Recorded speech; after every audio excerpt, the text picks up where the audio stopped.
Good evening. Today is day 27, post-op, upper and lower blepharoplasty, and mini face and neck lift. So today the only thing I have on my face is just I washed it, I did my regimen and everything that I do every day, but I did put a little bit of powder on it because it was really shiny from the stuff that I put on it. And so I was afraid it would make it to where you really couldn't see if it wasn't mattified a little bit. But so I just have a translucent powder on it to kind of take the shine down. But today it's looks like there's a little bit of improvement from yesterday. This looks like it's on its way out. This side right here looks like it's almost completely gone. Like there's almost no trace of it anymore. This is still here, but this is the newer one from the Botox.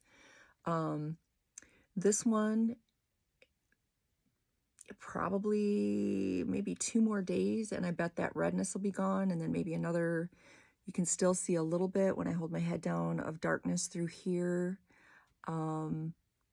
I don't know if that's going to go away or if that's just my own, because I used to be really red through there. So I don't know if that's something that will still eventually clear up or if that's just me. I guess time will tell. But, you know, any other bruising that I had is gone. I haven't had any bruising on my neck for a while, or the bruising that was down here is gone. Even that little bruise that was here and here from the filler, those are almost completely gone too. You've got to look really close to see them.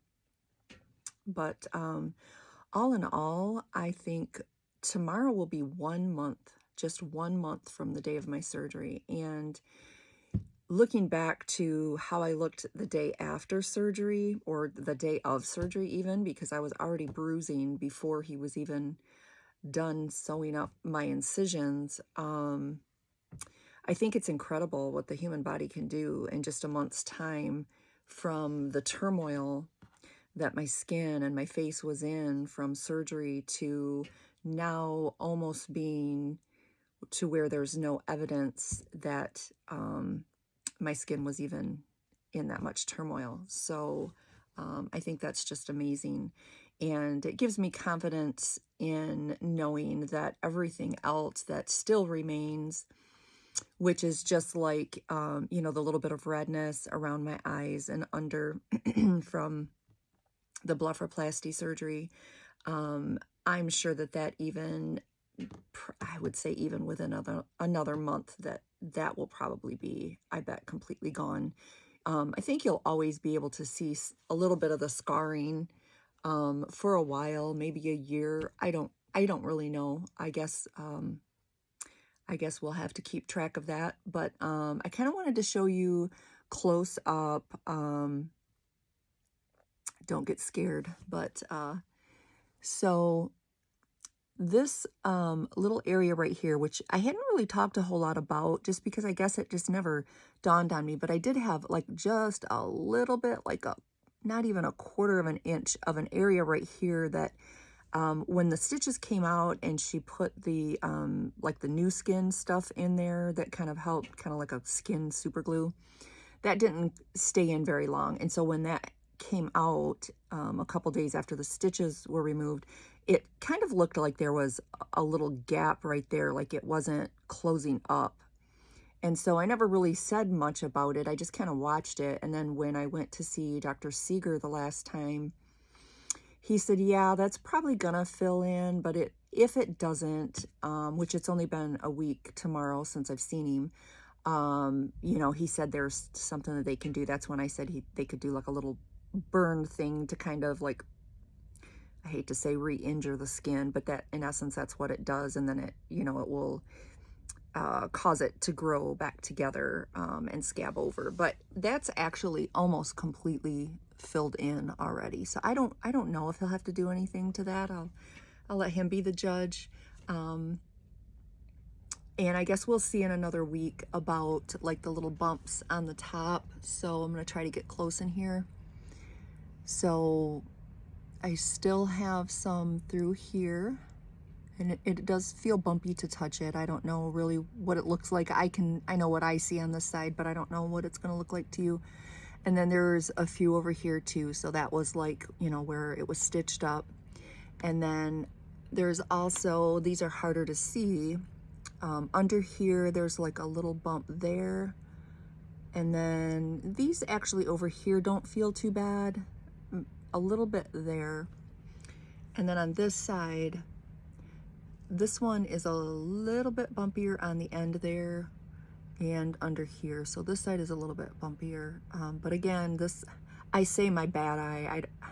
There's nothing wrong with my eye. It's just this eye, I guess, was a little bit harder for him to get everything, all the fat deposits and stuff out of. So I have said in the past it gave him the most trouble, whatever that means. So, and it was bruised the longest, and it's the one that's taken the longest, you know, to heal. This one's like almost completely back to where it's supposed to be, and this one has come a long ways, but it's still got a little ways to go. Doesn't help when I get something in my eye though. But and then this one, there's a little bit of bumps here and then here. So like I said before, these ones, it came over so far. Not everybody, all the people that I've seen have it done, not everybody's scars go that far in.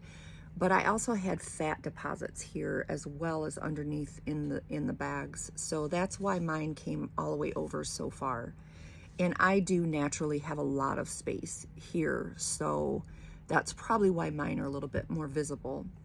But like I said, you know, you put a little bit of eyeshadow on there, you really can't see it. And I'm not worried about it because, I mean, I will let him do the whatever he's going to do for the bumps and stuff just to kind of make it smoother. But I mean, you're going to have a scar. You had surgery, and that compared to what my eyes looked like prior to surgery, I think it's a huge improvement. So I'm not going to worry about scarring, but I'm sure he will take care of whatever little bumps are there. And so I didn't even know that was a thing. But anyways, I am not in my pajamas already. I haven't been out of my pajamas today. So anyways, I haven't felt great today. I didn't sleep. I haven't been sleeping well the last few days. And so last night I took a sleeping pill, and I had a hard time getting up this morning. So needless to say, I didn't make it to church, and I'm kind of bummed about that. But so I've kind of just been laying around today. I went shopping yesterday. That kind of wore me out a little bit. I did a lot of shopping, Christmas shopping. And tomorrow I have some things that I have to take back. I have one item that I've got to drop off at Kohl's, which will be like a return to Amazon. And I have a few more things to pick up, and then like some little stocking stuff, candy and stuff for the kids, because all kids need candy. And then I also have to go and get stuff for our Christmas dinner with my family. So we usually do ours on Christmas Eve if it works out, and this year it's going to work out to be that way. So you can see my face is a little bit red through here. I don't know if that's the whole, you know, rosacea thing like I've talked about before, but it seems like it's just been red just since this evening, since like an hour or so ago, a couple hours maybe. But anyways, so that's about it. I hate to get on here all the time with no makeup on, and you guys have to see me looking so haggardly, but otherwise I feel like if I don't, you can't really see the progression of you know, what's left with, you know, the bruising and the little bit here with the red, as well as, you know, if I've got makeup all over my eyes, you can't see the redness and like how the scarring is coming along. So I'm really pleased with it. I have to say, you know, and I've said this before, I didn't know what to expect really. I just knew I was at a point to where I was ready for something to be different. You know, there may be, as with anybody that has this surgery, you know, you may have a scar here or a scar there, and some people's faces don't adjust to scars as well as others, you know. And with me,